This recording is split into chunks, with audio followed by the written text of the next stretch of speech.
الحمد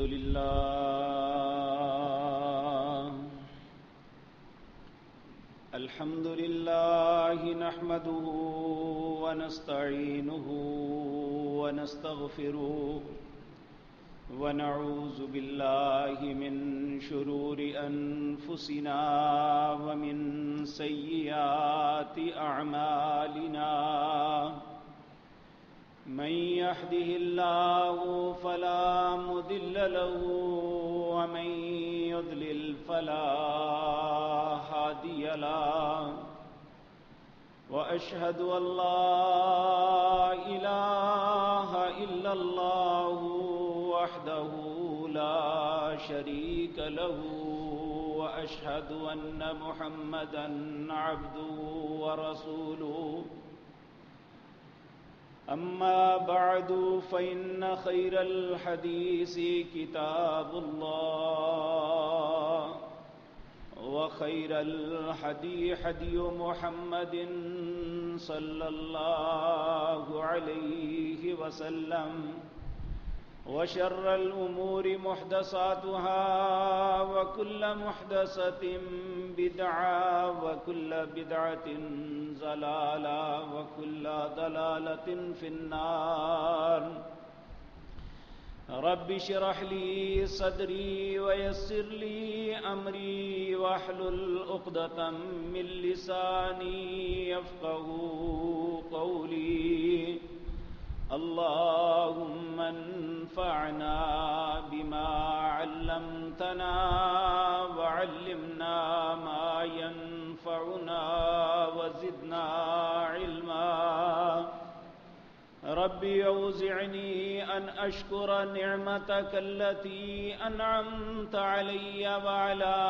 والدي وأن أعمل صالحا ترضاه وأصلح لي في ذريتي إني تبت إليك وإني من المسلمين أعوذ بالله السميع العليم من الشيطان الرجيم بسم الله الرحمن الرحيم إنما يعمر مساجد الله من آمن بالله واليوم الآخر وأقام الصلاة وآتى الزكاة ولم يخش إلا الله فعسى أولئك أن يكونوا من المهتدين. حضرات محترم،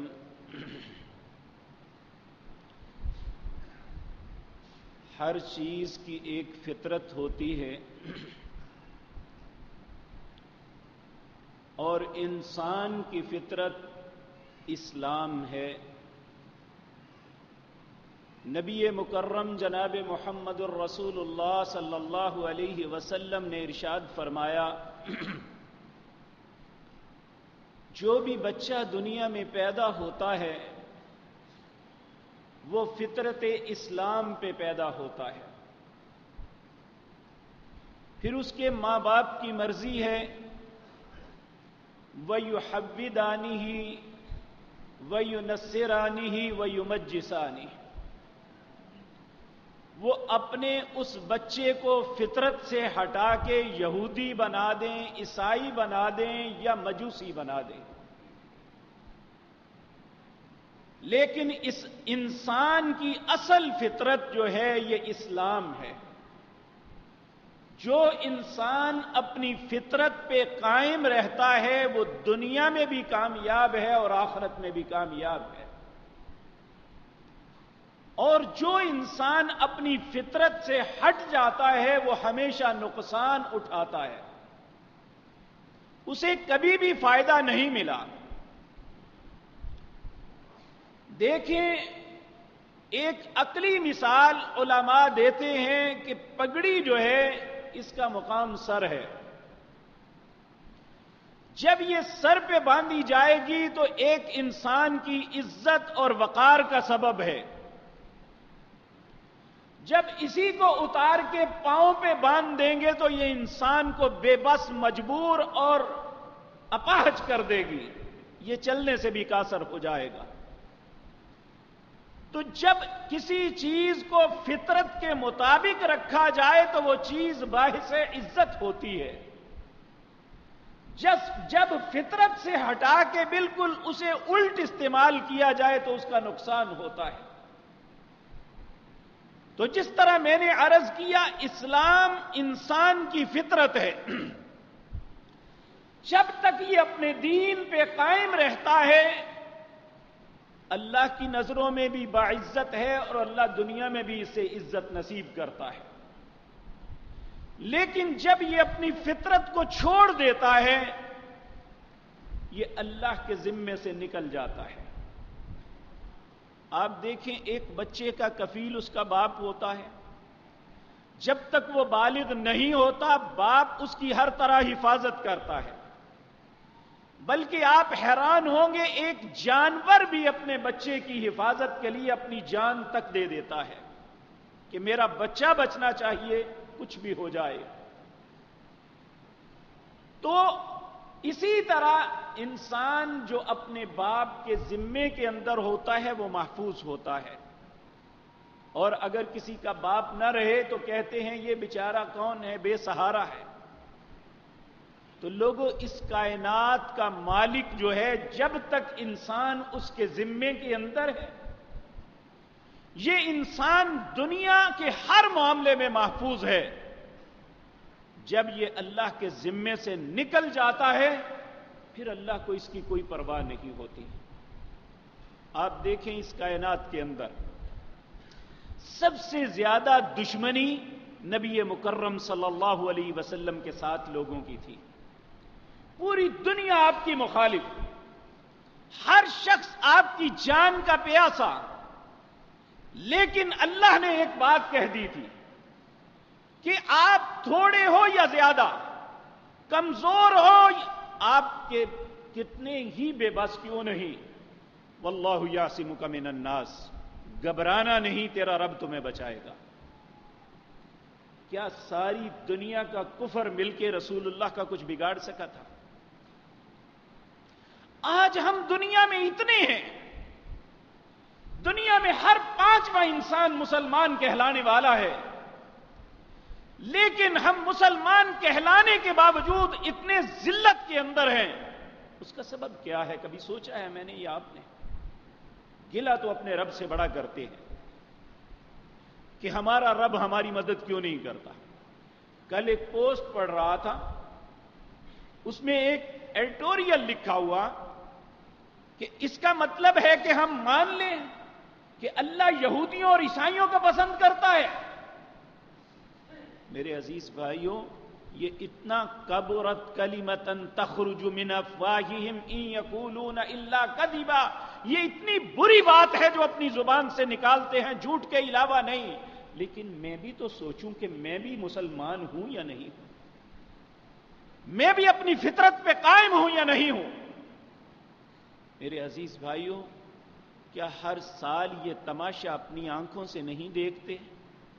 یا ہم خود نہیں کرتے کہ رمضان میں تو اللہ کے گھر آباد ہیں اور رمضان ختم ہوتے ہی اللہ کے گھر برباد کر کے چلے جاتے ہیں، ہر شیطانی جگہ آباد ہو جاتی ہے اور اللہ کے گھروں کو ویران کر جاتے ہیں. جب ہم اپنی فطرت کو چھوڑتے ہیں تو ہمارا رب ہمارے اوپر سے ہمارے اوپر جو ہم سایہ کیے ہوئے ہیں، اپنی رحمت سے ہماری حفاظت کیے ہوئے ہیں، ہمیں چھوڑ دیتا ہے. میرے عزیز بھائیوں، یاد رکھیں، ہمارا دین قائم رہتا ہے ایک وجہ سے، وہ ہے اللہ کا گھر. اگر اللہ کا گھر ہوگا، اس کے ساتھ تعلق ہوگا تو ہمارا دین قائم ہے. اگر یہ اللہ کا گھر نہ ہوا تو ہم اپنی حفاظت، اپنے دین کی، اپنے فطرت کی حفاظت نہیں کر سکتے.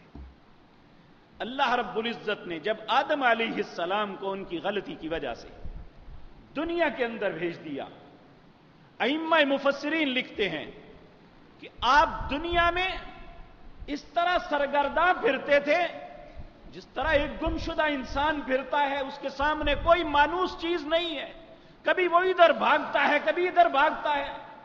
سیدنا آدم علیہ السلام بالکل بدحواسی کے عالم دنیا میں پھر رہے تھے، کوئی دل لگانے کی جگہ نہیں تھی۔ تو اللہ رب العزت کو اپنے بندے پہ جب رحم آیا، اللہ نے ان کی توبہ کو قبول کیا، تو دل لگانے کی سب سے پہلی جو جگہ عطا کی وہ ان اول بیت وضع للناس، سب سے پہلا اس دنیا کے اندر جو گھر بنا تھا وہ آدم علیہ السلام کے رہنے کے لیے نہیں، وہ آدم علیہ السلام کا دل لگانے کے لیے، عبادت کو قائم کرنے کے لیے، اللہ سے تعلق بنانے کے لیے اللہ نے اپنا گھر بیت اللہ بنوایا تھا۔ اور آدم علیہ السلام کا دنیا میں دل لگنے کا سبب ہی اللہ کا گھر تھا۔ میرے عزیز بھائیوں، ہم سوچیں، ہم مسلمان ہیں، اللہ کو رب مانتے ہیں، محمد الرسول اللہ کا کلمہ پڑھتے ہیں، قرآن کو کتاب حق تسلیم کرتے ہیں، جب یہ سارا کچھ ٹھیک ہے تو پھر اللہ کہتے ہیں کیف یہدی اللہ قوما کفروا بعد ایمانہم، اللہ اس قوم کو کیسے ہدایت دے گا جو ایمان لانے کے بعد پھر کفر کر جاتے ہیں۔ وَشَهِدُوا أَنَّ الرَّسُولَ حق، اور وہ گواہی دیتے ہیں کہ اللہ کے رسول حق ہیں۔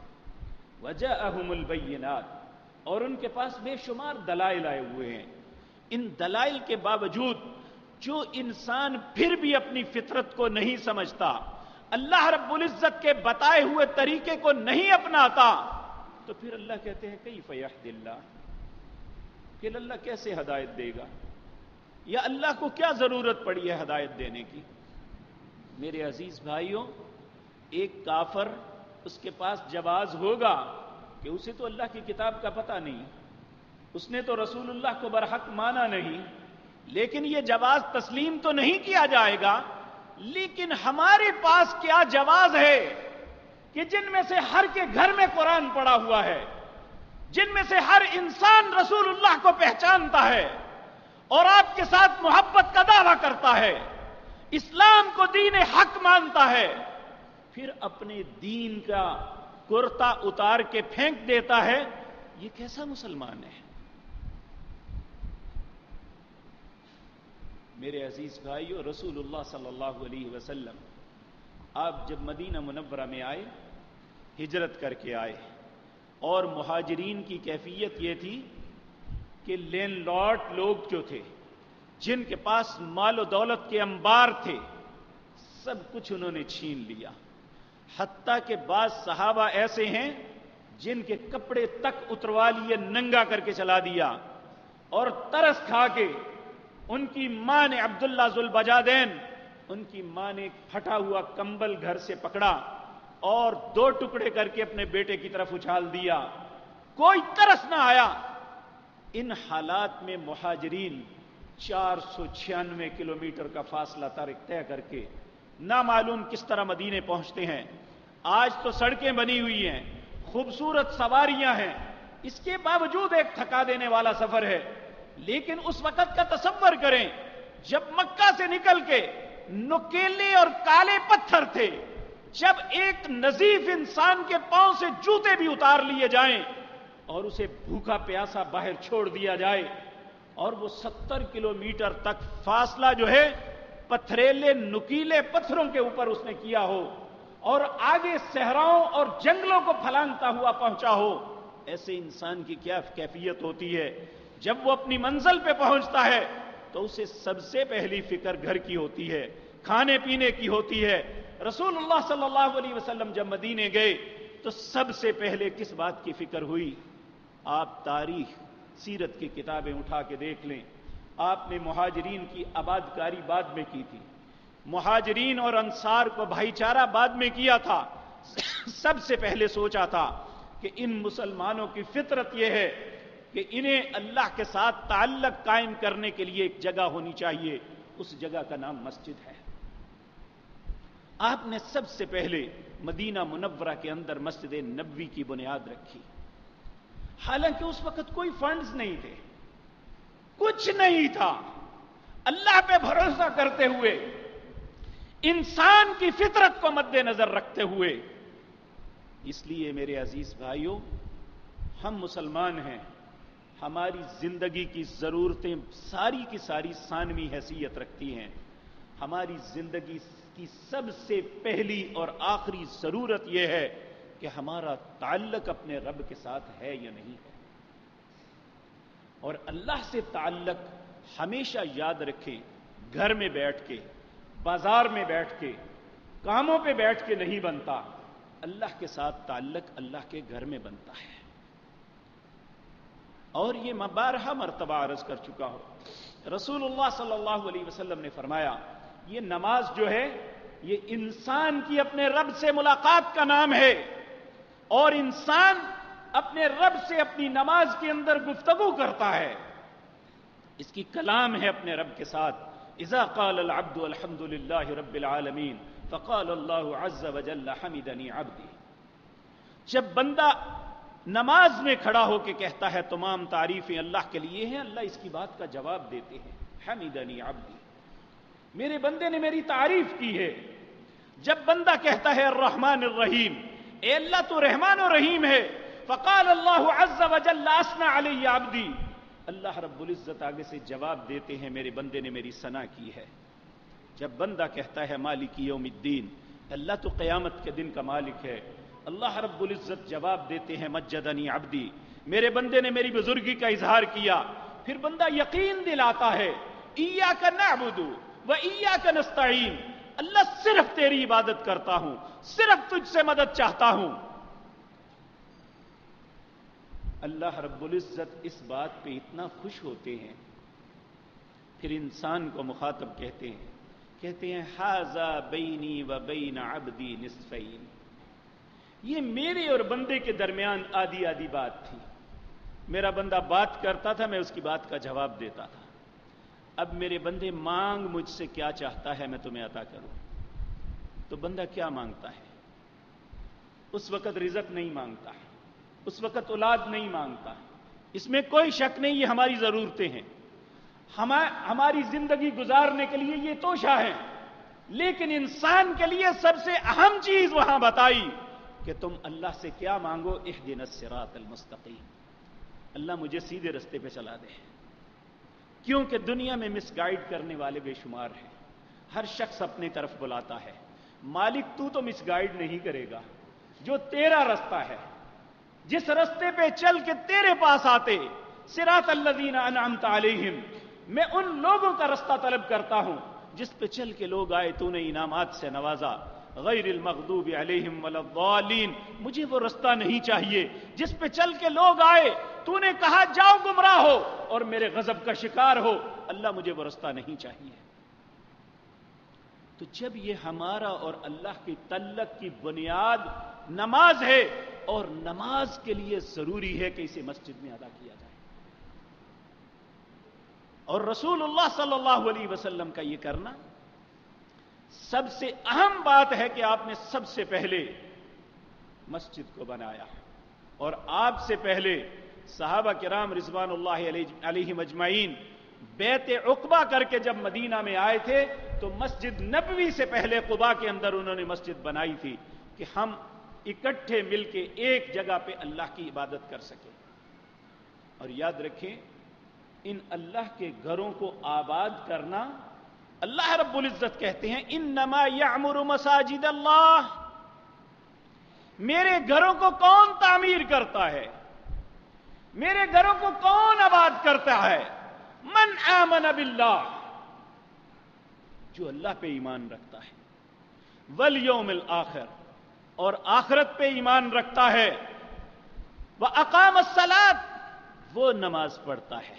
جو اللہ پہ ایمان رکھتا ہے، آخرت پہ ایمان رکھتا ہے، وہ مساجد کو برباد نہیں کرتا، وہ مساجد کو بے آباد نہیں کرتا، وہ اللہ کے گھروں کو آباد رکھتا ہے، وہ رمضان ہو یا غیر رمضان، اس کے لیے کوئی مہینے الگ حیثیت نہیں رکھتے. اس میں کوئی شک نہیں کہ رمضان میں فضیلتیں زیادہ، رمضان میں اجر زیادہ، لیکن رمضان کے بعد چھوڑ دینا یہ کہاں کی مسلمانی اور دانائی ہے؟ اللہ رب العزت دیکھیں، یہ سورۃ توبہ ہے، اس کی آیت نمبر 18. انما یعمر مساجد اللہ. اللہ کی مسجدوں کو تعمیر کون کرتا ہے؟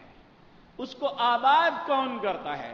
آباد نمازوں کے ساتھ ہوتی ہے، آباد اللہ کے ذکر کے ساتھ ہوتی ہے.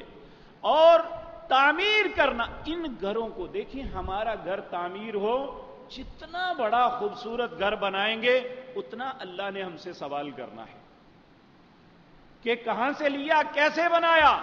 لیکن یہ گھر جو اللہ کا ہے، اس گھر کو تعمیر کرنے کے متعلق فرمایا جس نے صرف اتنی سی مسجد بنائی جتنا ایک چھوٹے سے پرندے کا گھونسلہ ہے، اللہ اس کا گھر جنت میں بنا دیں گے. یہ اللہ کی ضمانت ہے. اور پھر جو شخص اس گھر کو آباد کرے گا، اللہ اس کے دل کو اور اس کے گھر کو آباد کرے گا.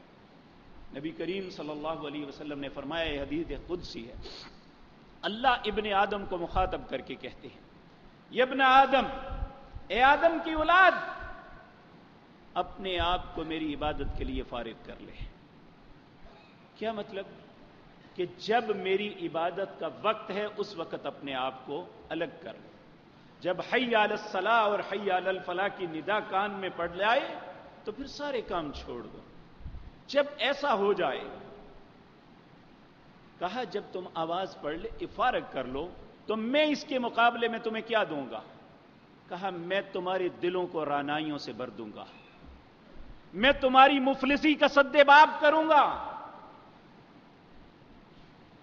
اور یاد رکھیں، آج کچھ لوگ کہہ سکتے ہیں کہ ہم جس معاشرے میں رہتے ہیں اس میں کچھ مساجد ایسی ہیں جو مسلمانوں کو پھاڑنے کا سبب بنتی ہیں، جہاں اطمینان نام کی کوئی چیز نہیں ہوتی، جہاں چدراہٹوں کی لڑائیاں ہوتی ہیں، جہاں اپنی اور دوسروں کے لیے مسجد کی زمین کو تنگ کر دیا جاتا ہے، صرف اس لیے کسی کو نماز پڑھنے نہیں دی جاتی کہ وہ میری مرضی کے مطابق نہیں پڑھتا. تو اللہ رب العزت اتنے سخت ناراض ہوتے ہیں. کہا ومن ازلم ممن منع مساجد اللہ. جب یہ مسجد بن جائے تو یہ کسی کے باپ کی نہیں ہے، یہ خاص کسی کی نہیں ہے، اس میں ہر مسلمان کا حق ہے، کیونکہ وَأَنَّ الْمَسَاجِدَ لِلَّهِ، یہ مسجد اللہ کی ہے.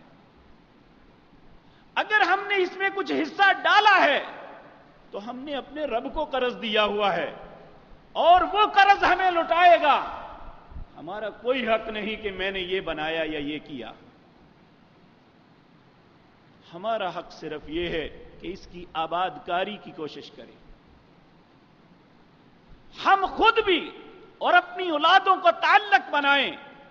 میرے بھائیو، شاید مسلمان ہونے کے ناطے ہمیں اس بات کی سمجھ نہ ہو، لیکن غیر مسلمان یہ بات سمجھتے ہیں. برطانیہ کی پارلیمنٹ کے اندر ان کا وزیر اعظم تھا لارڈ گیلڈ سٹون. اس نے سوال کیا تھا کہ مسلمانوں کے رابطے کیوں نہیں ٹوٹتے، تو اس کے وزیر تعلیم لارڈ میکالے نے یہ بات کہی تھی، تاریخ میں یہ لکھی ہوئی بات اٹل ہے. اس نے کہا تھا مسلمانوں کے رابطے نہیں توڑ سکتے، یہ روزانہ 5 وقت مسجد میں اکٹھے ہوتے ہیں، ان کی یہ پولیٹیکل میٹنگ ہوتی ہے،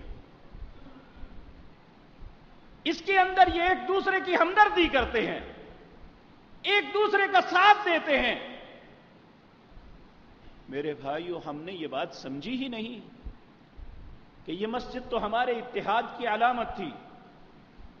یہ مسجد میں آنے والے لوگ تو ایک دوسرے سے محبت کرنے والے تھے، ایک دوسرے کے درد میں جانے دینے والے تھے.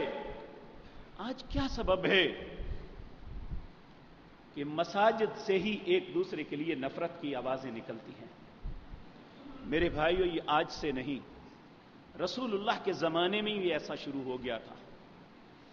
وہ مسجد جو اپنی مرضی کے لوگوں کو اندر آنے دیتی ہے، ہر وہ مسجد جو اللہ نہیں اپنی ذات کے لیے کی جاتی ہے، اپنی چدراہٹ کو قائم کرنے کے لیے کی جاتی ہے، اس مسجد کو قرآن مسجد زرار کہتا ہے۔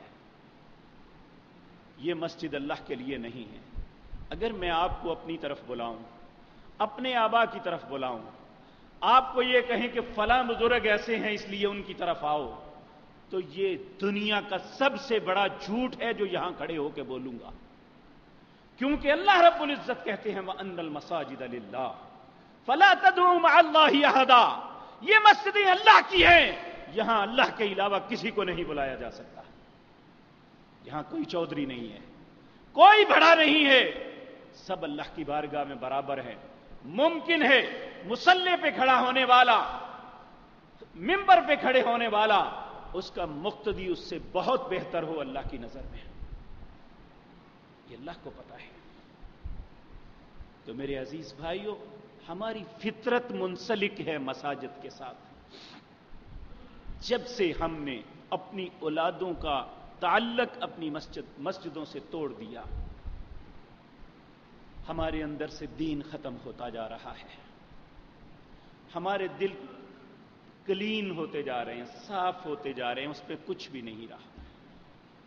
جب ہمارے بچے مساجد میں آتے تھے، یہاں وہ کھڑے ہو کے اساتذہ انہیں نماز کہلاتے تھے، جب وہ لوگوں کے ساتھ مل کے نمازیں پڑھتے تھے، جب وہ اسے ہی اپنا انٹرٹینمنٹ سمجھتے تھے۔ اور حقیقت بات بھی یہ ہے، کچھ دن پہلے ایک شخص نے ایک کالم لکھا ہوا تھا اخبار میں کہ ترکی کی مساجد کے باہر بورڈ لکھے ہوئے ہیں، ہمارے ہاں کوئی بچہ آ جائے تو ہمارے بزرگ غصے میں مشتعل ہو جاتے ہیں، یہ بچوں کو کیوں لے کے آتے ہیں، مسجد کا تقدس پامال ہو گیا۔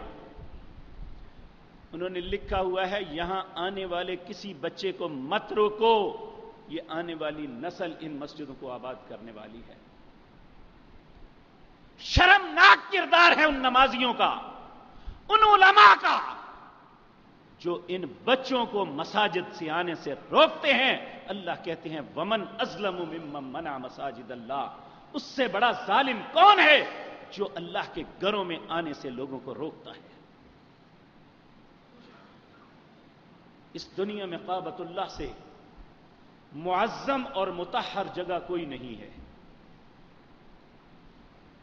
میں نے اپنی آنکھوں سے بارہا مرتبہ دیکھا، فٹ بال لے کے کعبۃ اللہ کے صحن میں بچے کھیل رہے ہیں، کسی کے ماتھے پہ شکن نہیں ہے،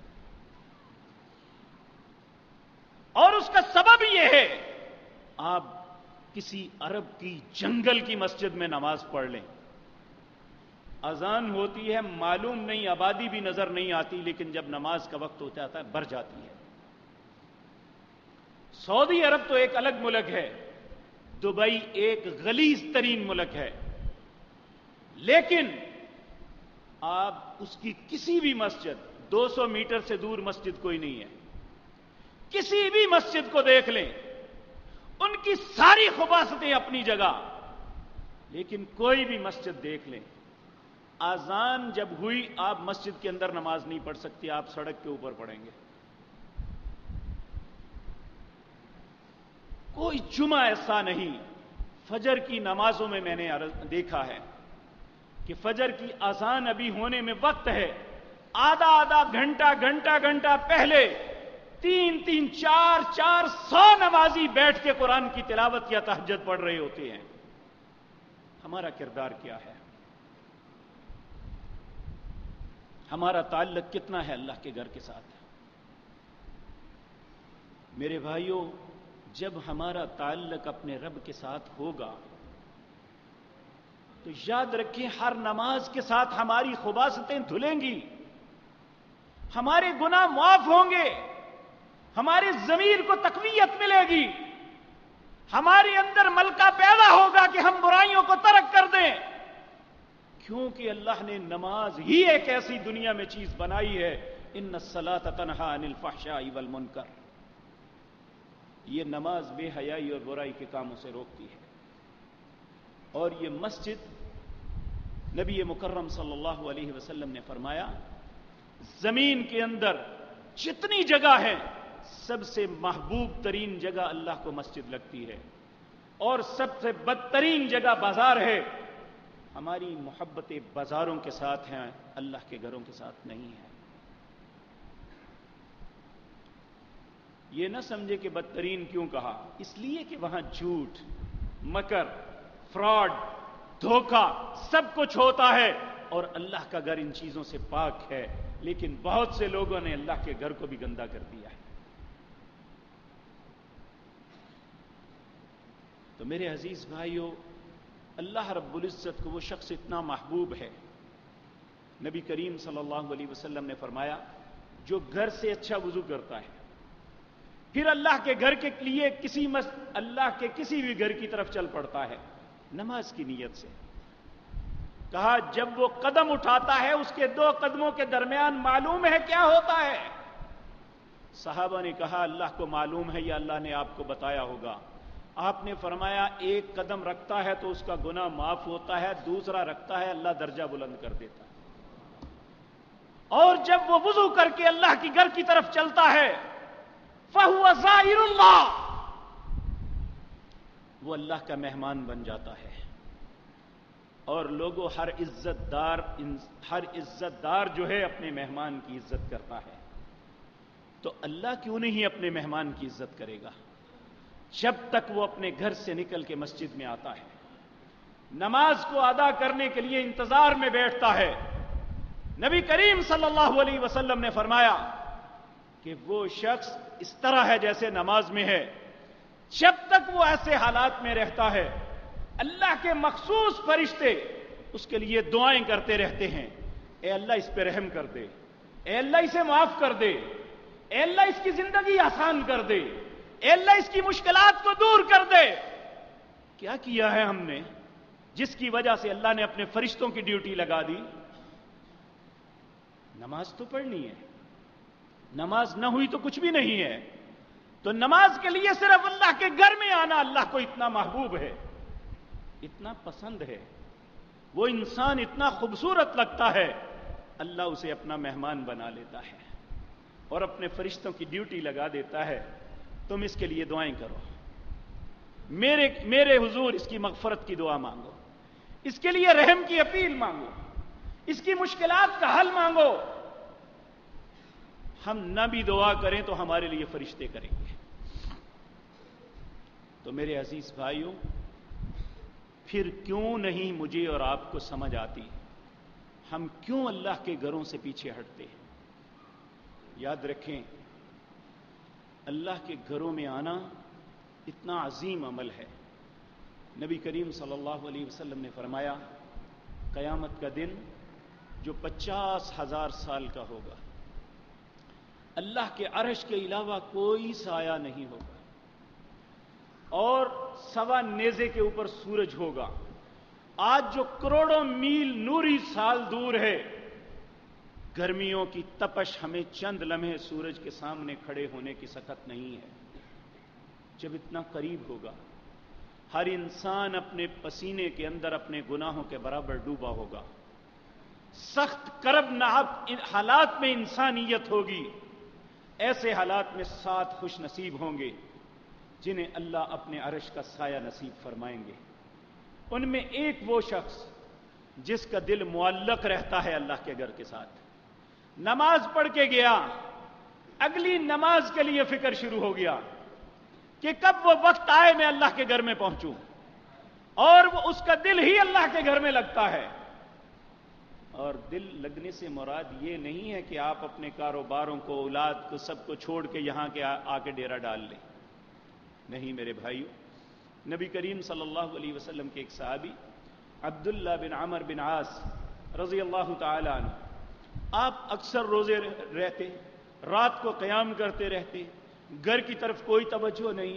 تو ایک آپ کو جب حالات کا علم ہوا آپ نے انہیں بلایا, آپ نے فرمایا رات کو سوتے نہیں ہو, تیری آنکھ کا تجھ پہ حق ہے.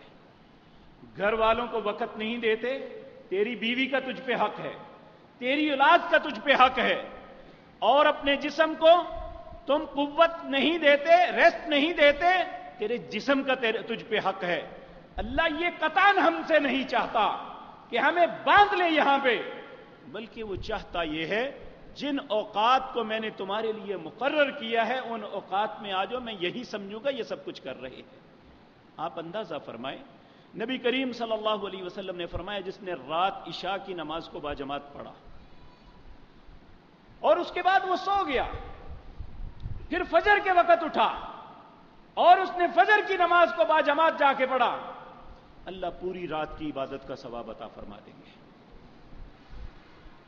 اور جماعت مسجد میں ہوتی ہے، یاد رکھیں اللہ رب العزت نے اس کے ساتھ تعلق کو اپنے ساتھ تعلق جوڑا ہے۔ اگر مسجد کے ساتھ ہمارا تعلق یا ہماری اولادوں کا تعلق ٹوٹ گیا، یاد رکھیں کوئی دنیا کی طاقت ہمیں بربادی سے نہیں بچا سکتی۔ نماز نہ پڑھنا فخر نہیں ہے، گناہ کرنا فخر نہیں ہے، اور جو کچھ ہم ہلے گلے کرتے ہیں یہ کوئی فخر کی بات نہیں ہے، یہ ہمارے لیے حسرت اور افسوس ہے۔ کل قیامت کے دن جس کے لیے روئیں گے ہم، لیکن ہمارے ہاتھ میں کچھ نہیں ہوگا، بلکہ قیامت بھی دور ہے۔ اللہ رب العزت فرماتے ہیں حتی اذا جاء احدهم الموت، جب کسی بندے کی موت کا وقت آتا ہے پھر اس وقت یہ منتیں شروع کر دیتا ہے، اسے احساس ہوتا ہے میں نے کیا کیا ہے، اپنی زندگی تو برباد کر دی۔ قالا، پھر یہ اللہ سے کہتا ہے ربی، اے میرے رب، ارجعون، مجھے واپس لوٹا دے۔ کیوں لوٹنا چاہتا ہے، کیوں جانا چاہتا ہے؟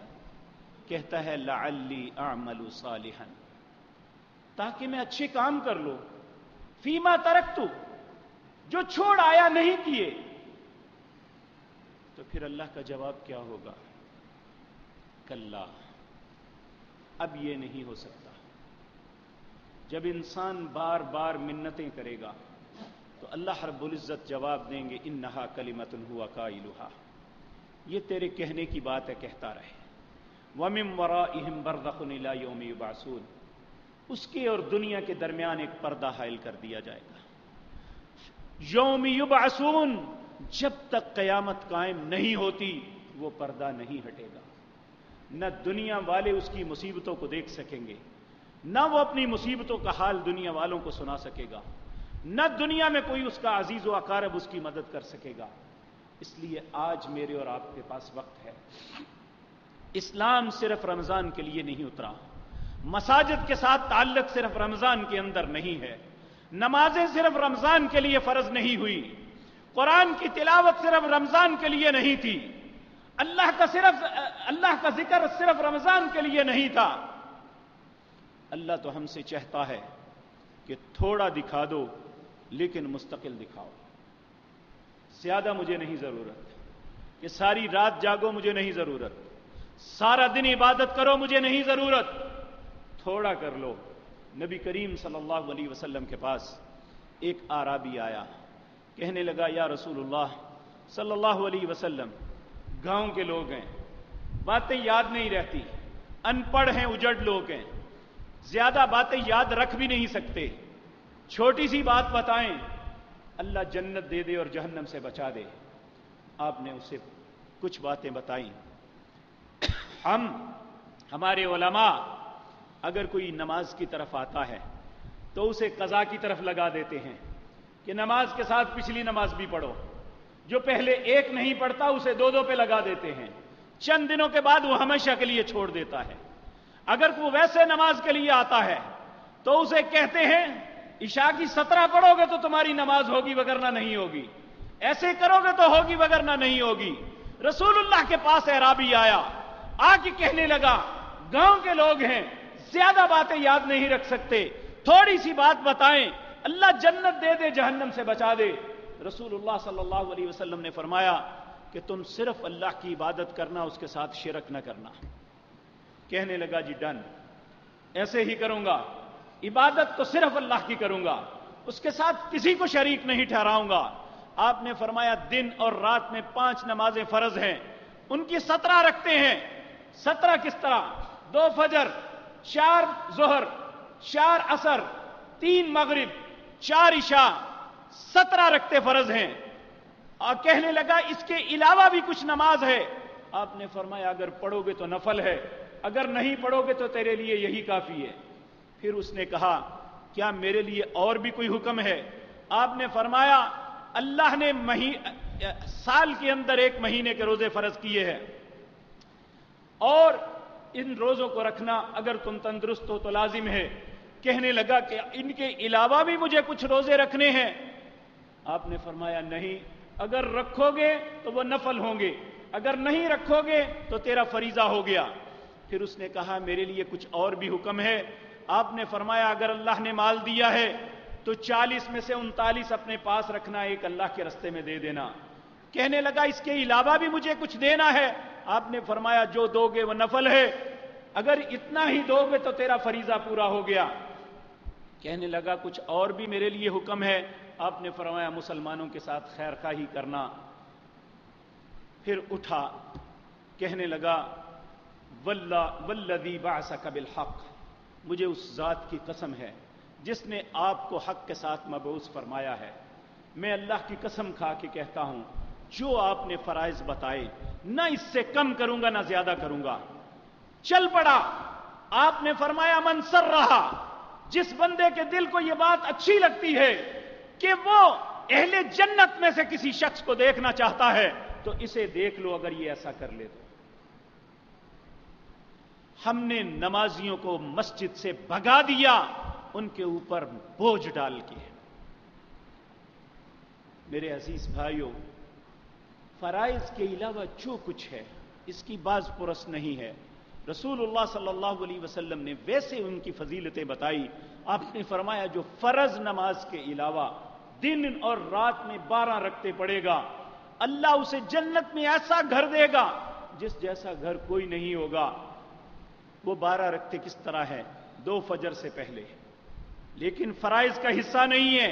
ان کی فضیلت اتنی ہے، نبی کریم صلی اللہ علیہ وسلم نے فرمایا اللہ کی نظر میں دنیا وما فیہا کی اتنی قدر نہیں ہے جتنی فجر سے پہلے 2 سنتوں کی ہے. تو میرے عزیز بھائیوں، 4 ظہر سے پہلے، 2 ظہر کے بعد، 2 مغرب کے بعد، 2 عشاء کے بعد، یہ وہ ہیں جنہیں ہم بر صغیر کے علماء سنت مؤکدہ کہتے ہیں، یعنی جن سنتوں پہ تاکید کی گئی ہے. ہم نے انہیں نماز کا حصہ بنا کے نمازیوں کو بھگا دیا، اور ہم عربوں پہ طنز کرتے ہیں جی وہ تو فرض کے علاوہ نماز ہی نہیں پڑھتے. بھئی فرض تو پڑھتے ہیں، ہمیں تو اپنے آپ پہ شرم کرنی چاہیے جو فرض بھی نہیں پڑھتے ہیں. تو میرے عزیز بھائیوں، اللہ کو یہ پسند نہیں ہے کہ ہم نے رمضان میں دن رات ایک کر دیا اور اس کے بعد پھر ہمیشہ سے پورا سال اس کے ساتھ تعلق منقطع کر دیا. ہمارا تعلق اپنے رب کے ساتھ رہنا چاہیے، اور رہنا کیسے چاہیے؟ اللہ کے گھروں کے سبب. نبی کریم صلی اللہ علیہ وسلم نے فرمایا جس بندے نے 3 جمعے مسلسل مسجد میں حاضر نہیں ہوا، جمعہ نہیں پڑھا، اللہ اس کے دل کو سیاہ کر دیتی ہے اور وہ پکا منافق بن جاتا ہے. ہم کیا ہیں؟ میں اپنے آپ سے پوچھوں، آپ اپنے آپ سے پوچھیں. پھر جو شخص 40 دن تک تکبیر اولیٰ کے ساتھ نماز پڑھتے ہیں، جو شخص، رسول اللہ صلی اللہ علیہ وسلم نے فرمایا جو شخص تکبیر اولیٰ کے ساتھ 40 دن تک مسلسل نماز پڑھتا ہے اللہ 2 چیزوں سے اسے بری کر دیتا ہے.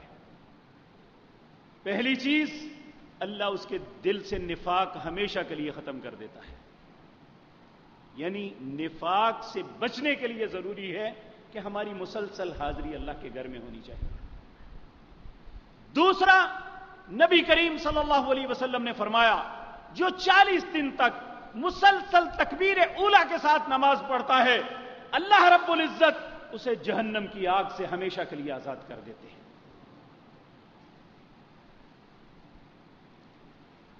اے مسلمانوں، میں اور آپ سوچیں ہمارا مفاد کس کے ساتھ ہے؟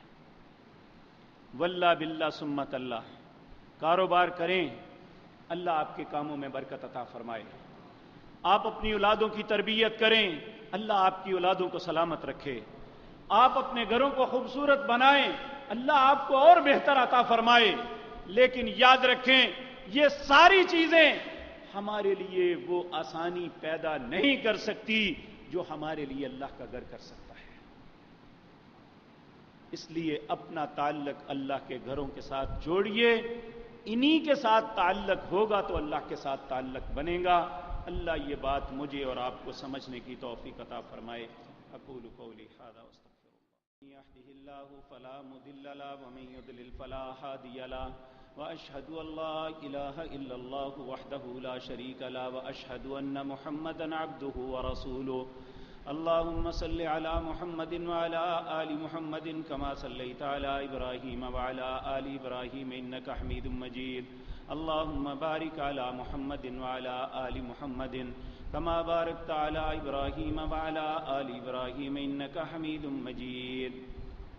ایک بھائی نے آپ سے التماس کی ہے، کہتے ہیں میری والدہ صدیق صادق ہسپتال میں داخل ہے، ان کے لیے دعا کریں، اللہ انہیں اور ہر بیمار کو شفائے کاملہ عاجلہ عطا فرمائے۔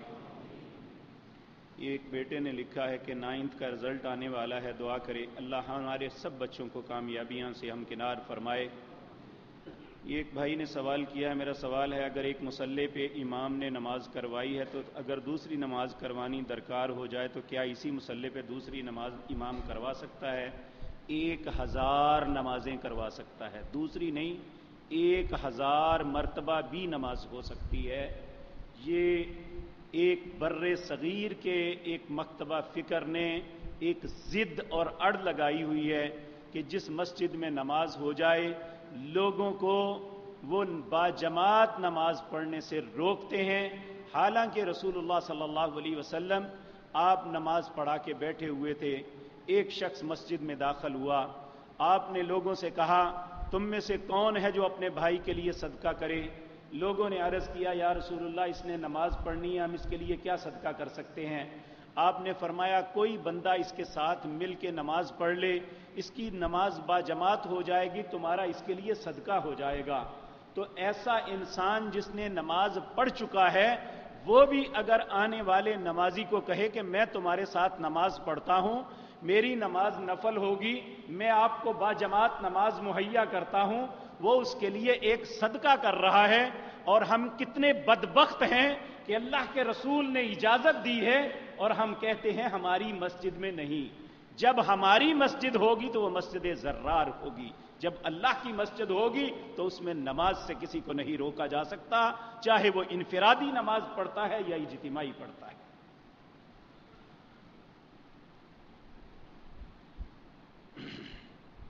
کیا شہادت کی انگلی میں انگوٹھی پہننا جائز ہے؟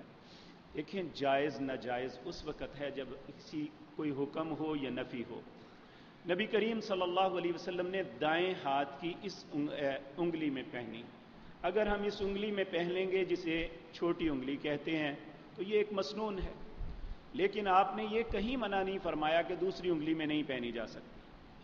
تو یہ کوئی ایسی بات نہیں کہ جس کے متعلق کوئی حرام یا حلال کا فتویٰ دیا جا سکے۔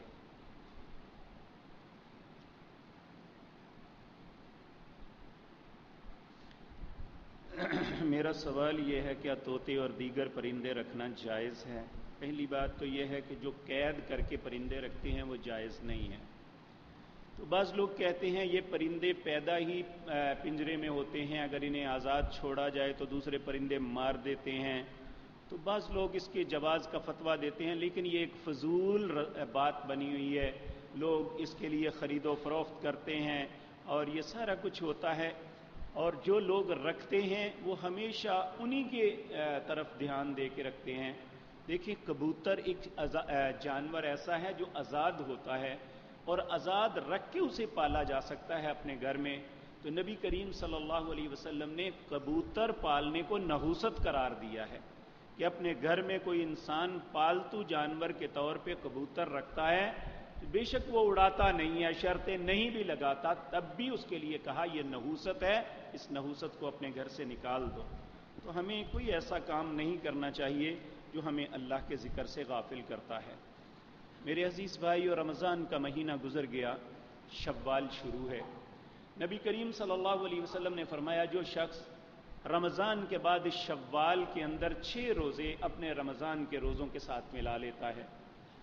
الحمدللہ اس دفعہ ہم نے 29 روزے رکھے، لیکن یہ ایک ہمیں بونس ملا ہے، اللہ ہمیں 30 کا ہی اجر عطا فرمائیں گے۔ تو جو شخص رمضان کے بعد شوال کے اندر 6 روزے رکھ لیتا ہے، یہ فرض نہیں ہے، نفل ہے۔ اگر کوئی نہیں رکھے گا تو گناہگار نہیں ہے، لیکن اگر کوئی رکھے گا تو نبی کریم صلی اللہ علیہ وسلم نے فرمایا وہ ایسے ہے جیسے صوم الدہر، یعنی پورا سال وہ روزے دار رہا۔ ہر نیک عمل کا 10 گنا اجر ملتا ہے۔ 36 کو 10 سے ضرب دیں کتنے بنتے ہیں؟ 360۔ 360 دنوں کے روزوں کا اسے ثواب مل جائے گا۔ تو اس میں کچھ غلط فہمیاں ہیں لوگوں میں۔ بعض لوگ کہتے ہیں جی میں پہلے دن نہیں رکھ سکا، یعنی 2 شوال کو نہیں رکھ سکا، اس لیے میں تو نہیں رکھ سکتا، یہ غلط ہے۔ اور یہ بھی ضروری نہیں ہے کہ آپ دوسرے دن لازم رکھیں، اور یہ بھی ضروری نہیں ہے آپ اکٹھے 6 رکھیں۔ ان 6 روزوں کو چاہے مختلف دنوں میں آپ شوال کے اندر پورا کر لیں۔ اکٹھے لوگ اس لیے رکھتے ہیں، اچھے نیک لوگوں کی ذہن کی یہ بات ہوتی ہے کہ والسابقون السابقون اولئک المقربون، نیکی میں سبقت کرنا اللہ کے قرب کی علامت ہے۔ وہ عید سے فوراً بعد کہتے ہیں جلدی سے کام مکاؤ، پتہ نہیں زندگی رہنی ہے یا نہیں۔ نیکی کا کام ہے، کام ہونا چاہیے۔ تو اللہ نے جنہیں توفیق دی ہے اللہ ان کی مدد فرمائے۔ یقین جانیے سارا دن کچھ بھی پتہ نہیں چلتا۔ عید کے دن سارا دن میں کم از کم میرا خیال ہے 10 لیٹر پانی پیا ہوگا اور 3-4 دفعہ کھانا کھایا ہوگا۔ تو جب روزہ رکھا نہ پانی کی پیاس ہے نہ کھانے کی بھوک ہے۔ تو یہ آپ جس طرح رمضان میں آپ نے دیکھا ہوگا کہ اللہ مالک ہی صبر دیتے ہیں۔